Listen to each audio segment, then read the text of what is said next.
Hey, what's up? Welcome back to South 10 Beer Reviews. I'm Tyler. Thanks for stopping by. If you are new or visiting the channel for the first time, consider hitting that subscribe button. Would definitely appreciate that. So, yeah, we're going to do a bit of a three-peat, as another fellow beer tuber likes to say, Mr. Ridgeopolis over at Get a Nose on Her. Go check him out if you haven't. Yeah, he likes to review beers in batches, in bundles, in whatever, I don't know. He likes to review a lot of beers in one sitting, seems like. So, and he calls it a 1-peat, a 2-peat, a 3-peat, a 4-peat. I'm going with a 3-peat tonight. I changed hats because I was thinking beforehand, like, oh, maybe I'll make it look like it was another night, but then I decided not to. Also, I don't like this color. It's almost pink. I was trying to get a red to kind of match the... Wait, there it was. Oh, there it was. There it was. It's just not going to let me, I guess. This thing is, it's just remote, and it's hard to kind of get it. There it is. Okay. Red. Okay, we're going to do a beer from Bell's Brewery. And this is going to be a beer called Mars. And this is a triple IPA, pretty much. 10.1% alcohol by volume. This was canned on October 19th, so we're not quite at that 3-month mark yet. Today's December 6th, so we're a little bit under that. So anyway, yeah, I don't know the last time I had an actual double IPA from Bell's, but I do usually enjoy Bell's beers that they put out. And I saw this one today, decided to grab it, and I thought this is something that a lot of you can get. So I'm trying to make a conscious effort over the next few months or so to pick up a lot of beers that are more accessible to everyone, like nationwide. So I'm gonna start looking more intentional in that area. So again, Bell's Mars, let's get it.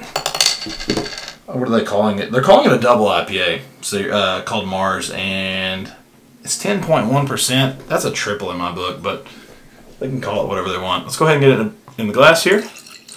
And I'll just give you my expectations as I'm pouring it. I think this is going to be probably like a West Coast or just a standard like American IPA rather than like a hazy. And yes, upon looking at it, it looks like we may be right. It's got a little bit of a kind of an amber color to it, which maybe kind of leads me to believe there might be some caramel malt in here, possibly.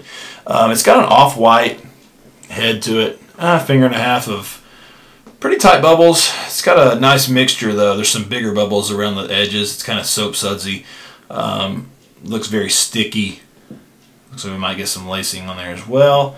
But yeah, that's you know, looks like a West Coast IPA to me.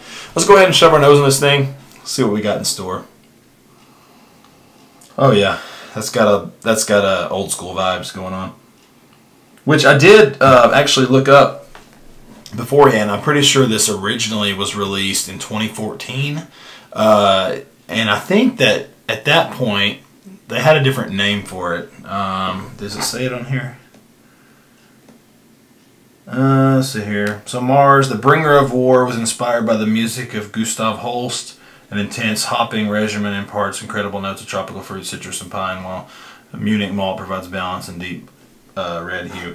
Okay, so they're actually getting this red color from the Munich malt, which I've actually used a little bit too in the home brewing.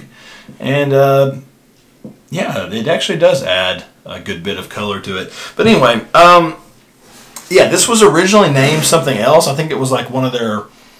like a small batch type thing or something like that, but then they re-released it again in 2017 and then now in 2021. So yeah, it's like they stuck with some of the old school vibes, you know, that were probably a little bit more popular, I guess, back in 2014, maybe 2017, and I guess they just wanted to stick with the original recipe and kind of just roll with it. And it definitely smells like an old school IPA to me. West Coast, you know, just American IPA. It's got a lot of sweetness to it. Sweetness, like just, I don't know. It's got the backbone of the beer is very malt forward. It's like a sweet, to me it comes across as like a sweet bread. Sweet, bready. I still think there might be a little bit of caramel malt in here because I'm picking up a little bit of like a crystal sweetness as well. And as far as the hop quality, I'm kind of just getting a little bit of like a lemon, a little bit of like orange, grapefruit. Maybe a tiny bit of pineapple, but to me, it's mainly dominated by the malt profile in this one, and it's definitely coming across as like, I don't know. To me, the best way to think about it is like a little bit of like a sweet, like toasted bread of some kind. Smells quite nice though. It's different than what you're used to these days. So let's go ahead and try it. Cheers.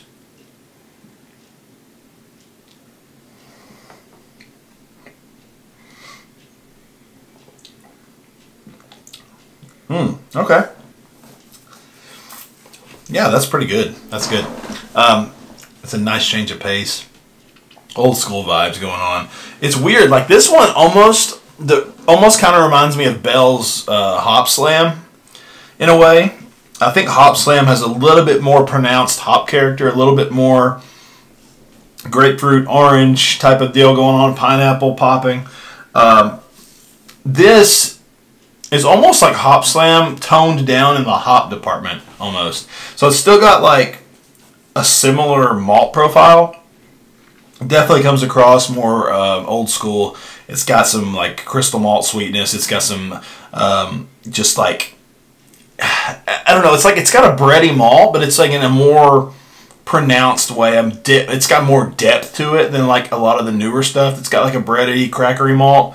This has got a little bit more going on. It definitely, to me, comes across as like toasted bread, like I said in the nose.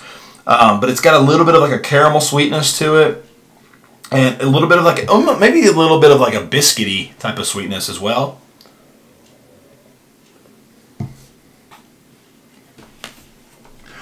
To me, whenever they use these type of darker malts or malts that add color like this, it plays a significant role in the hops, I think. And usually when I'm drinking something like this, that caramel sweetness translates over to those hops and kind of gives that like citrusiness a little bit more of like a candied type of thing. So I'm getting like a little bit of candied orange, candied grapefruit. There's a little bit of pineapple kind of squeezing its way in. But it's got a nice prevalent like malt backbone to it. The hops are not in the forefront in this one to me. It's really just focused on that malt bill. And the hops are more of an accent type of thing. So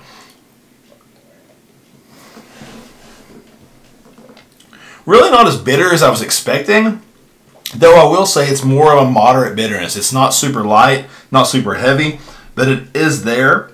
And it kind of comes across piney, a little bit of like a pith of some kind, you know, citrusy pith or something like that. And yeah, it's got a pretty dry finish on it for 10.1%. I mean, it's surprisingly drinkable, to be quite honest with you. You know, I expected this to be a little bit more boozy, a little bit less dry, but it's kind of surprised me. It doesn't taste like a 10.1%er. As far as the mouthfeel, it's probably like a medium mouthfeel, right on the money, medium mouthfeel. But I don't know, the drinkability of it is kind of enhanced a little bit based on that dryness and that lack of booziness. So yeah, I mean, pretty decent stuff. I always enjoy coming back to something like this, like a traditional American IPA, West Coast IPA, whatever you want to call it. And yeah, this was kind of checking the boxes for me. I'm kind of excited to go and enjoy this one. So as far as a rating on this one, I'm going to go with a 4.2. I think this is solid. I think it's something I would definitely drink again, and I'm happy I picked up. I could also recommend that you try it. So, especially if you like a West Coast IPA. Give it a shot, see what you think. If you've had it already, let me know what you think about it. And if you like what I'm doing, hit that subscribe button. Also, if you liked this video, leave a like and a comment, and we will see you guys in the next video. Thanks for stopping by. Cheers.